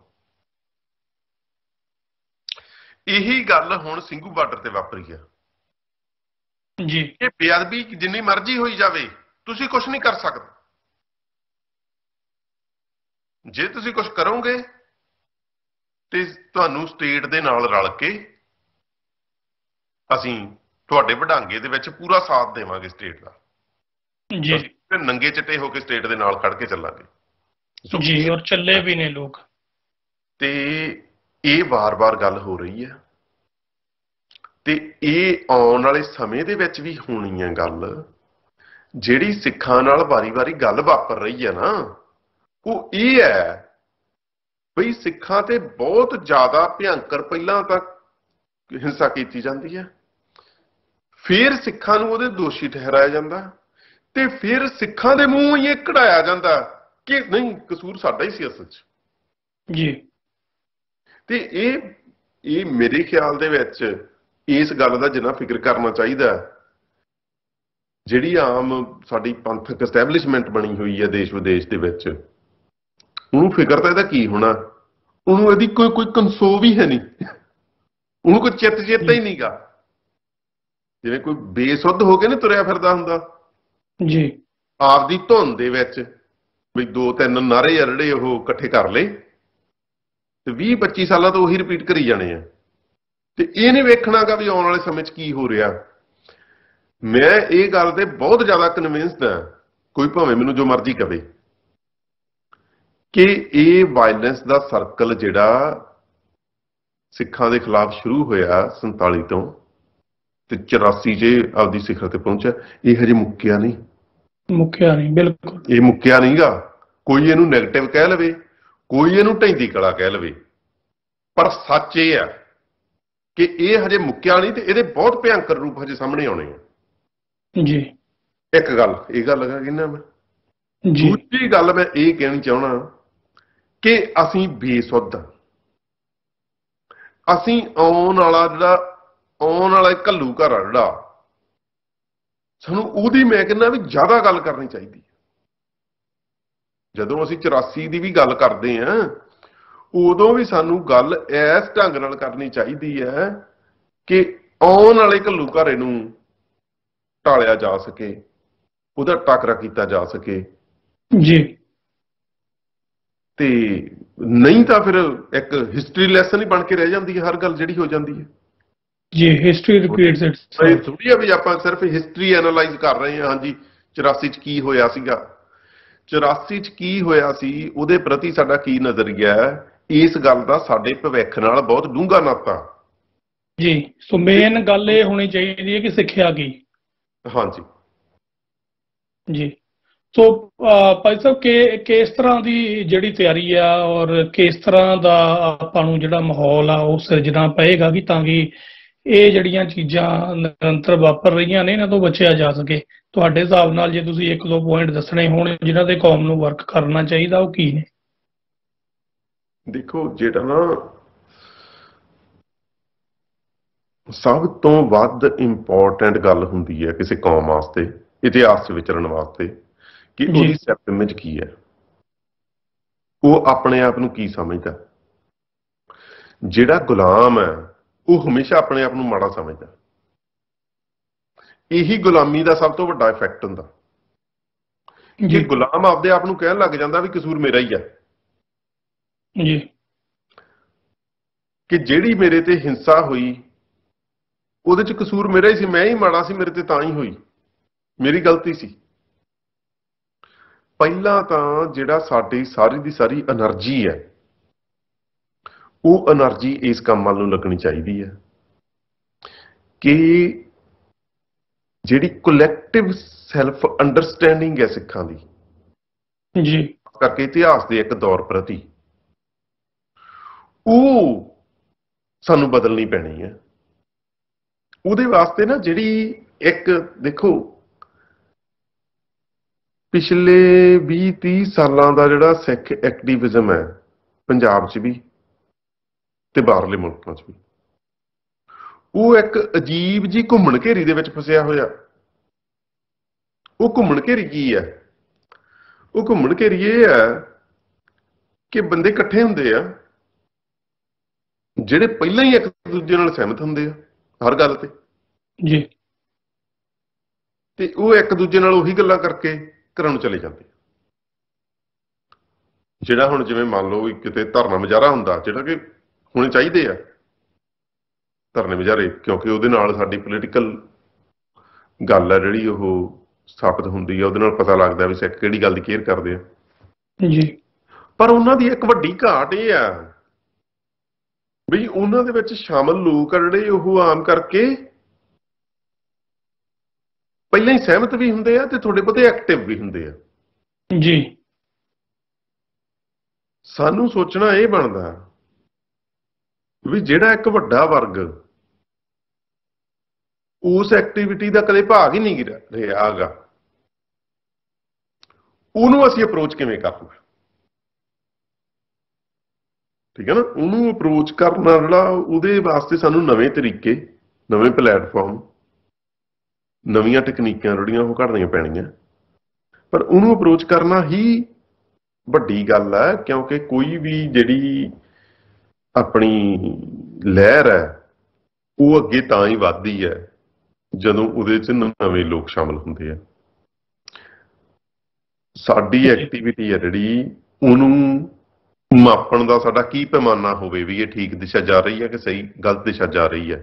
ਉਹਨੂੰ ਮਾਪਣ ਦਾ ਕੀ ਪੈਮਾਨਾ, ਕੀ ਤੁਹਾਡੀ ਐਕਟੀਵਿਟੀ ਇਹੋ ਜਿਹੇ ਲੋਕਾਂ ਨੂੰ ਤੁਹਾਡੇ ਨਾਲ ਤੋਰਦੀ ਹੈ ਜਿਹੜੇ ਕੱਲ ਤੁਹਾਡੇ ਨਾਲ ਨਹੀਂ ਸੀ ਤੁਰ ਰਹੇ, ਜੀ, ਜਾਂ ਸਿਰਫ ਉਹਨਾਂ ਨੂੰ ਹੀ ਤੋਰਦੀ ਹੈ ਜਿਹੜੇ ਪਿਛਲੇ 10-20 ਸਾਲਾਂ ਤੋਂ ਤੁਹਾਡੇ ਨਾਲ ਤੁਰੇ ਫਿਰਦੇ ਆ। ਠੀਕ ਹੈ ਨਾ, ਸੋ ਇਹ ਮੁੱਖ ਜਿਹੜੀ ਸਮੱਸਿਆ ਜਿਹੜੀ ਐਕਟਿਵਿਜ਼ਮ ਦੀ ਉਹ ਬਣੀ ਹੋਈ ਹੈ, ਕਿਉਂਕਿ ਉਹਦਾ ਵੱਡਾ ਕਾਰਨ ਪਤਾ ਕੀ ਹੈ? ਉਹਦਾ ਕਾਰਨ ਇਹ ਹੈ ਵੀ ਜਿਹੜਾ ਅਸੀਂ ਨਾ ਇੱਕ ਰੈਟਰਿਕ ਬਣਾ ਲਿਆ, ਇੱਕ ਕੰਫਰਟੇਬਲ ਜਿਹਾ ਆਪਦੇ ਦੁਆਲੇ ਕੰਫਰਟ ਜ਼ੋਨ ਇੱਕ ਬਣਾ ਲਿਆ ਕਿ ਅਸੀਂ ਤਾਂ ਕਰ ਰਹੇ ਹਾਂ ਜੀ, ਤੇ ਉਹੀ ਅਸੀਂ ਰਿਪੀਟ ਕਰੀ ਜਾਂਦੇ ਹਾਂ। ਜਿਹੜੇ ਨਵੀਆਂ ਹਾਲਾਤਾਂ ਦੇ ਹਿਸਾਬ ਨਾਲ ਨਵੇਂ ਕੁਐਸਚਨ ਸਾਹਮਣੇ ਆਉਂਦੇ ਆ, ਜਾਂ ਜਿਹੜੇ ਪਬਲਿਕ ਕੌਨਸ਼ੀਅਸਨੈਸ ਦੇ ਵਿੱਚ ਸਵਾਲ ਖੜੇ ਹੁੰਦੇ ਆ, ਉਹਨਾਂ ਦੇ ਕਨਵਿੰਸਿੰਗ ਜਵਾਬ ਘੜਨੇ ਆ ਜਿਹੜੇ, ਉਹ ਮੇਰੇ ਖਿਆਲ ਦੇ ਵਿੱਚ ਮੁੱਖ ਗਤੀਵਿਧੀ ਹੋਣੀ ਚਾਹੀਦੀ ਹੈ। ਇਸੇ ਕਰਕੇ ਜਿਹੜੀ ਤੁਹਾਡਾ ਸਵਾਲ ਆ ਜਿਹੜਾ ਵੀ ਸਿੱਖ ਧਿਰਾਂ ਕਰਨ ਕੀ, ਸਿੱਖ ਧਿਰਾਂ ਜਿਹੜਾ ਆਪਦਾ ਕਾਡਰ ਆ ਨਾ, ਉਹਦੀ ਅੰਡਰਸਟੈਂਡਿੰਗ ਨੂੰ ਬਹੁਤ ਉੱਚਾ ਚੱਕਣ ਵਾਸਤੇ ਕੋਈ ਕੰਮ ਕਰਨ, ਕੋਈ ਪ੍ਰੋਗਰਾਮ ਪੋਲਿਸ਼ਿੰਗ ਜਿਹੜੀ ਹੋਣੀ ਹੈ ਜ਼ਰੂਰੀ ਹੈ। ਜੇ ਤੁਸੀਂ ਨਵਾਂ, ਉਹਦੇ ਤੋਂ ਬਿਨਾਂ ਕੋਈ ਗੱਲ ਨਹੀਂ ਗੀ, ਕਿਉਂਕਿ ਅਦਰਵਾਈਜ਼ ਗੱਲ ਕੀ ਹੁੰਦੀ ਆ ਵੀ ਜਿਹੜੀ ਖੱਬੇ ਪੱਖੀ ਧਿਰ ਹੈ ਜਿਹੜੀ ਪੰਜਾਬ ਦੀ, ਜਿਹੜੀ ਕਿ ਸਟੇਟ ਦੇ ਨਾਲ ਪੂਰਾ ਰਲ ਕੇ ਚੱਲਦੀ ਹੈ ਸਿੱਖਾਂ ਦੇ ਮਸਲੇ ਤੇ, ਵੈਸੇ ਸਟੇਟ ਭਾਵੇਂ ਉਹ ਜਿੰਨਾ ਮਰਜ਼ੀ ਵਿਰੋਧ ਕਰਦੇ ਹੋਣ, ਪਰ ਸਿੱਖਾਂ ਦੇ ਮਸਲੇ ਤੇ ਉਹ ਸਟੇਟ ਨਾਲ ਉਹਦੀ ਸੁਰ ਪੂਰੀ ਰਲਦੀ। ਬਿਲਕੁਲ ਭਾਈ ਸਾਹਿਬ, ਮੈਂ ਤੁਹਾਡੀ ਇਸ ਗੱਲ ਨਾਲ, ਇਸ ਗੱਲ ਦੇ ਵਿੱਚ ਸਾਡੇ ਤੋਂ ਅੱਗੇ ਆ ਜੀ, ਤੇ ਉਸੇ ਗੱਲ ਕਰਕੇ ਉਹਨਾਂ ਨੇ ਸਿੱਖਾਂ ਦੇ ਇੱਕ ਹਿੱਸੇ ਨੂੰ ਗੁੰਮਰਾਹ ਕਰਨ ਦੇ ਵਿੱਚ ਉਹ ਸਫਲ ਹੋਏ ਜੀ। ਹਾਂਜੀ ਜੀ, ਬਿਲਕੁਲ ਜੀ, ਇਹ ਵੀ ਇੱਕ ਕਾਰਨ ਹੈ, ਕਿਉਂਕਿ ਗਰੂਮਿੰਗ ਅਸੀਂ ਜਿਹੜੀ ਆ ਆਪਣੀ ਨਵੀਂ ਪਨੀਰੀ ਦੀ ਹੈ ਜਿਹੜੀ, ਉਹ ਸਾਨੂੰ ਕਰਨੀ ਚਾਹੀਦੀ ਹੈ। ਸਾਨੂੰ ਉਹਨਾਂ ਨੂੰ ਉਸ ਕਾਬਲ ਬਣਾ ਦੇਣਾ ਚਾਹੀਦਾ ਕਿ ਉਹ ਹਰੇਕ ਤਰ੍ਹਾਂ ਦੇ ਸਵਾਲ ਦਾ ਇੱਕ ਨਵੇਂ ਤਰੀਕੇ ਦੇ ਨਾਲ, ਜਿਹੜਾ ਤਰੀਕਾ ਅੱਜ ਦਾ ਯੂਥ ਸਮਝਦਾ, ਉਹਦਾ ਜਵਾਬ ਦੇ ਸਕਣ। ਔਰ ਇਹ ਵੱਡੀ ਘਾਟ ਰਹੀ ਆ ਕਿ ਅਸੀਂ ਇਹਦੇ 'ਚ ਨਾਕਾਮ ਹੋਏ ਆ। ਸਾਡੀਆਂ ਧਿਰਾਂ ਦਾ ਇਹ ਰਿਵਾਜ ਹੈ ਕਿ ਹਾਂ, ਬੰਦਾ ਆਇਆ ਸਾਡੇ ਨਾਲ ਤੇ ਆ ਕੇ ਜੋ ਅਸੀਂ ਕਰ ਰਹੇ ਹਾਂ ਇਹ ਕਰੀ ਜਾਵੇ ਨਾ। ਸੋ ਇਹ ਤੋਂ ਸਾਨੂੰ ਥੋੜਾ ਜਿਹਾ ਗੁਰੇਜ਼ ਕਰਕੇ ਨਵੀਆਂ ਦਿਸ਼ਾਵਾਂ ਵੱਲ ਜਿਹੜਾ ਵਧਣਾ ਚਾਹੀਦਾ। ਸੋ ਸਮਾਂ ਆਪਣੇ ਕੋਲ ਥੋੜਾ ਹੈ ਭਾਈ ਸਾਹਿਬ, ਆਪਾਂ ਇੱਕ ਵਾਰ ਡਾਇਸਪੋਰਾ ਸਿੱਖ ਦੀ ਗੱਲ ਜ਼ਰੂਰ ਕਰਾਂਗੇ। ਤੁਹਾਨੂੰ ਕੀ ਲੱਗਦਾ ਕਿ ਡਾਇਸਪੋਰਾ ਸਿੱਖ ਲਗਾਤਾਰ ਇਸ ਜਿਹੜਾ ਇਹ ਘੱਲੂਘਾਰਾ ਸ਼ੁਰੂ ਹੋਇਆ ਓਪਨ ਤੌਰ ਤੇ 84 ਤੋਂ ਲੈ ਕੇ ਹੁਣ ਤੱਕ, ਜਿਹੜਾ ਸਿੱਖ ਡਾਇਸਪੋਰਾ ਦਾ ਰੋਲ ਹੈ, ਉਹਨੂੰ ਤੁਸੀਂ ਕਿਸ ਤਰ੍ਹਾਂ ਵੇਖਦੇ ਹੋ ਕਿ ਉਹ ਠੀਕ ਚੱਲ ਰਿਹਾ ਜਾਂ ਉਹਦੇ 'ਚ ਵੀ ਇੰਪਰੂਵਮੈਂਟ ਦੀ ਲੋੜ ਹੈ? ਜਾਂ ਸਿੱਖ ਡਾਇਸਪੋਰਾ ਜਿਹੜਾ ਇਸ ਸੈਟਅਪ ਦੇ ਵਿੱਚ, ਜਿਹੜਾ ਵੈਸਟਰਨ ਸੈਟਅਪ ਦੇ ਵਿੱਚ ਬੈਠਾ, ਉਹਨਾਂ ਦੀਆਂ ਜਿਹੜੀਆਂ ਮੁੱਢਲੇ ਪੈਂਤਰੇ ਨੇ ਉਹ ਕੀ ਹੋਣੇ ਚਾਹੀਦੇ ਨੇ? ਦੇਖੋ, ਕੋਈ ਵੀ ਧਿਰ, ਕੋਈ ਵੀ ਕੌਮ ਜਿੰਨਾ ਮਰਜ਼ੀ ਵਧੀਆ ਕੰਮ ਕਰ ਰਹੀ ਹੋਵੇ, ਉਹਦੇ 'ਚ ਇੰਪਰੂਵਮੈਂਟ ਦੀ ਤਾਂ ਹਮੇਸ਼ਾ ਗੁੰਜਾਇਸ਼ ਹੁੰਦੀ ਹੈ, ਉਹਦੇ 'ਚ ਸੁਧਾਰ ਤਾਂ ਹੋ ਹੀ ਸਕਦਾ ਹੁੰਦਾ ਜੀ। ਸੋ ਉਵੇਂ ਹੀ ਜਿਹੜਾ ਸਿੱਖ ਡਾਇਸਪੋਰਾ ਹੈ, ਉਹਦੀਆਂ ਬਹੁਤ ਪ੍ਰਾਪਤੀਆਂ ਵੀ ਹੈ ਤੇ ਉਹਦੀਆਂ ਬਹੁਤ ਖਾਮੀਆਂ ਵੀ ਹੈ। ਪ੍ਰਾਪਤੀਆਂ ਤਾਂ ਇਹ ਹੈ ਕਿ 1984 ਤੋਂ ਇਮੀਡੀਏਟਲੀ ਬਾਅਦ ਵੀ ਬਹੁਤ ਵੱਡੇ ਪੱਧਰ ਤੇ ਦੁਨੀਆ ਭਰ ਦੇ ਵਿੱਚ ਜਿਹੜੇ ਰੋਸ ਪ੍ਰਦਰਸ਼ਨ ਹੋਏ 1984 ਦੇ ਘੱਲੂਘਾਰਿਆਂ ਦੇ ਖਿਲਾਫ ਜੀ, ਤੇ ਉਹਦੇ ਨਾਲ ਸਾਡੀ ਆਵਾਜ਼ ਆ ਜਿਹੜੀ ਉਹ ਬਾਕੀ ਦੁਨੀਆ ਤੱਕ ਪਹੁੰਚੀ। ਤੇ ਦੂਜੀ ਵੱਡੀ ਗੱਲ ਇਹ ਹੈ ਵੀ ਜਿਹੜੀ ਪੋਲੀਟੀਕਲ ਐਸਟੈਬਲਿਸ਼ਮੈਂਟ ਹੈ ਪੱਛਮੀ ਮੁਲਕਾਂ ਦੀ, ਉਹਦੇ ਵਿੱਚ ਜਿਹੜੀ ਕਈ ਮੁਲਕਾਂ ਦੇ ਵਿੱਚ ਪਾਰਟਿਸਪੇਸ਼ਨ ਸਿੱਖਾਂ ਦੀ, ਖਾਸ ਕਰਕੇ ਕੈਨੇਡਾ ਦੇ ਵਿੱਚ ਤੇ ਯੂਕੇ ਦੇ ਵਿੱਚ, ਉਹ ਮੀਨਿੰਗਫੁਲ ਪਾਰਟਿਸਪੇਸ਼ਨ ਹੈ ਜਿਹੜੀ ਉਹ ਬਣਾਉਣ ਦੇ ਵਿੱਚ ਕਾਮਯਾਬ ਰਹੇ ਜੀ। ਜਿੱਥੇ ਸਿੱਖਾਂ ਨੇ ਖਤਾ ਖਾਧੀ ਹੈ ਉਹ ਇਹ ਹੈ ਵੀ ਜਿਹੜੇ ਦੋ ਵੱਡੇ ਫੀਲਡ ਆ ਜਿਹੜੇ ਸਾਰੀ ਦੁਨੀਆ ਦੀ, ਤੁਸੀਂ ਕਹਿ ਲਓ ਵੀ ਗੇਮ ਨੂੰ ਹੀ ਘੁਮਾ ਰਹੇ ਆ। ਜਿਹੜੀ ਇੱਕ ਤਾਂ ਸਾਹਮਣੇ ਦਿਸਦੀ ਪੋਲੀਟਿਕਸ ਹੁੰਦੀ ਆ ਨਾ, ਇੱਕ ਉਹ ਪੋਲੀਟਿਕਸ ਦੇ ਪਿੱਛੇ ਚੱਲਦੀ ਗੇਮ ਵੀ ਹੁੰਦੀ ਆ ਜੀ, ਜਿਹੜੀ ਉਹ ਪੋਲੀਟਿਕਸ ਤੋਂ ਵੀ ਵੱਡੀ ਹੁੰਦੀ ਆ, ਜਿਹਦੀ ਆਮ ਲੋਕਾਂ ਨੂੰ ਉਨੀ ਸਮਝ ਨਹੀਂ ਹੁੰਦੀ ਤੇ ਜਿਹੜੀ ਉਸ ਪੋਲੀਟਿਕਸ ਨੂੰ ਵੀ ਡਿਟਰਮਿਨ ਕਰਦੀ ਆ। ਉਹ ਦੋ ਚੀਜ਼ਾਂ ਨੇ, ਇੱਕ ਹੈਗੀ ਹੈ ਜਿਹੜੀ ਯੂਨੀਵਰਸਿਟੀ ਐਸਟੈਬਲਿਸ਼ਮੈਂਟ, ਇੰਟੈਲੈਕਚੁਅਲ ਕੰਮ, ਤੇ ਦੂਜਾ ਹੈਗਾ ਜਿਹੜਾ ਮਾਸ ਮੀਡੀਆ ਜੀ। ਇਹ ਦੋਵੇਂ ਬਹੁਤ ਤਾਕਤਵਰ ਚੀਜ਼ਾਂ ਹੈ, ਜਿਹੜੀ ਸਿੱਧੀ ਪੋਲੀਟੀਕਲ ਪਾਵਰ ਤੋਂ ਵੀ ਵੱਧ ਪਾਵਰ ਹੈ ਇਹਨਾਂ ਦੀ। ਹੁਣ ਜਿਵੇਂ ਹੁਣ ਕੈਨੇਡਾ ਦੇ ਵਿੱਚ ਲਿਬਰਲ ਗਵਰਨਮੈਂਟ ਹੈ ਜਿਹੜੀ, ਉਹਦਾ ਸਿੱਖਾਂ ਦੇ ਪ੍ਰਤੀ ਸਿੰਪੈਥੈਟਿਕ ਇੱਕ ਐਟੀਟਿਊਡ ਸੀ। ਜਦੋਂ ਜਸਟਿਨ ਟਰੂਡੋ ਦੀ ਫੇਰੀ ਹੋਈ ਹੈ ਇੰਡੀਆ ਦੀ, ਉਦੋਂ ਇੰਨਾ ਪਾਵਰਫੁਲ ਉਹਨਾਂ ਨੇ ਹਮਲਾ ਕੀਤਾ ਟਰੂਡੋ ਤੇ ਕਿ ਟਰੂਡੋ ਨੂੰ ਸਟੈਪ ਬੈਕ ਕਰਨਾ ਪਿਆ ਸਿੱਖਾਂ ਨੂੰ। ਜੀ ਠੀਕ ਹੈ ਨਾ, ਹੁਣ ਜਿਹੜੀ ਕੈਬਨਿਟ ਨਵੀਂ ਬਣੀ ਉਹਦੇ ਤੋਂ ਪਤਾ ਲੱਗਦਾ। ਬਿਲਕੁਲ। ਪਰ ਉਹਦੇ ਚ ਹੋਇਆ ਕੀ ਬਈ, ਉਹਦੇ ਚ ਸਾਰਾ ਮੀਡੀਆ ਜਿਹੜਾ ਉਹਨੇ ਇੰਨਾ ਪਾਵਰਫੁਲ ਅਟੈਕ ਕੀਤਾ, ਜਿਹੜਾ ਕੈਨੇਡੀਅਨ ਮੇਨ ਸਟ੍ਰੀਮ ਮੀਡੀਆ ਤੇ ਇੰਡੀਅਨ ਮੇਨ ਸਟ੍ਰੀਮ ਮੀਡੀਆ, ਤੇ ਸਿੱਖ ਉਹਦੇ ਚ ਕਿਤੇ ਐਗਜ਼ਿਸਟ ਹੀ ਨਹੀਂ ਸੀ ਕਰਦੇ। ਸਿੱਖ ਉਹਦਾ ਕਰਦੇ ਕੀ? ਸਿੱਖਾਂ ਤੋਂ ਤਾਂ ਕੋਈ ਜਵਾਬ ਹੀ ਨਹੀਂ ਦਿੱਤਾ ਗਿਆ, ਕਿਉਂਕਿ ਸਿੱਖ ਪ੍ਰੈਜ਼ੈਂਸ ਹੀ ਹੈ ਨਹੀਂ ਗੀ ਉੱਥੇ। ਖਾਸ ਕਰਕੇ ਕੈਨੇਡੀਅਨ ਮੇਨ ਸਟ੍ਰੀਮ ਮੀਡੀਆ ਦੇ ਵਿੱਚ ਮੈਨੂੰ ਲੱਗਦਾ ਵੀ ਜਿੰਨੀ ਸਾਡੀ ਪੋਲੀਟੀਕਲ ਐਸਟੈਬਲਿਸ਼ਮੈਂਟ ਦੇ ਵਿੱਚ ਜਿੰਨੀ ਸਾਡੀ ਰਿਪਰੈਜ਼ੈਂਟੇਸ਼ਨ ਹੈ, ਉਦੋਂ ਵੱਧ ਸਾਡੀ ਮੀਡੀਆ ਦੇ ਵਿੱਚ ਹੋਣੀ ਚਾਹੀਦੀ ਹੈ, ਤੇ ਉਹਦੇ ਤੋਂ ਵੱਧ ਸਾਡੀ ਇੰਟੈਲੈਕਚੁਅਲ ਰਿਪਰੈਜ਼ੈਂਟੇਸ਼ਨ ਹੋਣੀ ਚਾਹੀਦੀ ਹੈ। ਜਿਹੜੀ 1984 ਦਾ ਜਿਹੜਾ ਘੱਲੂਘਾਰਾ ਆ ਨਾ, ਇਹਦਾ ਦੁਨੀਆ ਭਰ ਦੇ ਵਿੱਚ ਜੋ ਇਹਦੇ ਬਾਰੇ ਜਿਹੋ ਜਿਹੇ ਸਾਰੀ ਦੁਨੀਆ ਦੇ ਮਨਾਂ ਦੇ ਵਿੱਚ ਜੋ ਇਹਦੀ ਥਾਂ ਹੋਣੀ ਚਾਹੀਦੀ ਸੀ, ਉਹ ਬਣ ਨਹੀਂ ਸਕੀ 37 ਸਾਲਾਂ 'ਚ। ਜੀ। ਤੇ ਇੰਡੀਆ ਨੇ ਜਿਸ ਕਿਸਮ ਦੀਆਂ ਅਣਮਨੁੱਖੀ ਤਸ਼ੱਦਦ ਤੇ ਜਿਸ ਕਿਸਮ ਦੀਆਂ ਜ਼ਾਲਮਾਨਾ ਜਿਹੜੀ ਹਿੰਸਾ ਕੀਤੀ ਹੈ ਸਿੱਖਾਂ ਤੇ, ਉਹਦਾ ਜਿਹੜਾ ਇੰਡੀਆ ਦੀ ਇੰਟਰਨੈਸ਼ਨਲ ਇਮੇਜ ਤੇ ਅਸਰ ਪੈਣਾ ਚਾਹੀਦਾ ਸੀ, ਉਹ ਵੀ ਨਹੀਂ ਪਿਆ। ਬਹੁਤੀ ਦੁਨੀਆ ਵਾਸਤੇ ਇੰਡੀਆ ਹਜੇ ਵੀ ਡੈਮੋਕ੍ਰੇਸੀ ਹੈ ਜੀ। ਦੁਨੀਆ ਵਾਸਤੇ ਇੰਡੀਆ ਹਜੇ ਵੀ ਮੁਸਲਿਮ ਕੰਟਰੀਜ਼ ਨਾਲੋਂ ਬੈਟਰ ਆਪਸ਼ਨ ਹੈ ਵੀ ਉੱਥੇ ਸੁਸਾਇਟੀ ਦੇ ਵਿੱਚ ਸੁਸਾਇਟੀ ਜ਼ਿਆਦਾ ਵਧੀਆ। ਹਾਲਾਂਕਿ ਵਾਇਲੈਂਸ ਆ ਜਿਹੜੀ ਉਹ ਕਿਤੇ ਵੱਧ ਮਾੜੀ ਹੈ ਇੰਡੀਆ ਦੇ ਵਿੱਚ। ਉਹਦਾ ਕਾਰਨ ਸੀਗਾ ਜਿਹੜਾ ਉਹ ਮੇਨ ਇਹੀ ਸੀਗਾ ਵੀ ਨਾ ਸਾਡੀ ਇੰਟੈਲੈਕਚੁਅਲ ਸਰਕਲ ਦੇ ਵਿੱਚ ਰੈਪਰੈਜ਼ੈਂਟੇਸ਼ਨ ਸੀ, ਨਾ ਹੀ ਸਾਡੀ ਮੇਨ ਸਟ੍ਰੀਮ ਮੀਡੀਆ ਦੇ ਵਿੱਚ ਰੈਪਰੈਜ਼ੈਂਟੇਸ਼ਨ ਸੀ। ਇਹ ਦੋਵੇਂ ਗੱਲਾਂ ਪਿਛਲੇ 5-7 ਸਾਲ ਤੋਂ ਬਦਲ ਰਹੀਆਂ ਤੇ ਮੈਨੂੰ ਲੱਗਦਾ ਵੀ ਆਉਣ ਵਾਲੇ ਸਮੇਂ ਦੇ ਵਿੱਚ ਬਦਲਣਗੀਆਂ ਵੀ। ਬਾਕੀ ਜਿਹੜੀਆਂ ਸਿੱਖ ਸੰਸਥਾਵਾਂ ਨਾ, ਉਹਨਾਂ ਨੂੰ ਥੋੜੀ ਜਿਹੀ ਆਪਦੀ ਐਕਟੀਵਿਟੀ ਹੈ ਜਿਹੜੀ ਉਹ ਡਾਈਵਰਸੀਫਾਈ ਕਰਨ ਦੀ ਲੋੜ ਹੈ। ਠੀਕ ਹੈ ਨਾ, ਜਿਹੜੇ ਧਰਨੇ ਮੁਜ਼ਾਹਰੇ ਆ ਉਹ ਬਹੁਤ ਵਧੀਆ ਚੀਜ਼ ਹੈ, ਜ਼ਰੂਰ ਹੋਣੇ ਚਾਹੀਦੇ ਆ, ਪਰ 100% ਤੁਹਾਡੀ એનર્ਜੀ ਤੇ ਤੁਹਾਡੇ ਰਿਸੋਰਸ 100% ਉਸ ਕੰਮ ਤੇ ਨਹੀਂ ਲੱਗਣੇ ਚਾਹੀਦੇ। ਜੀ।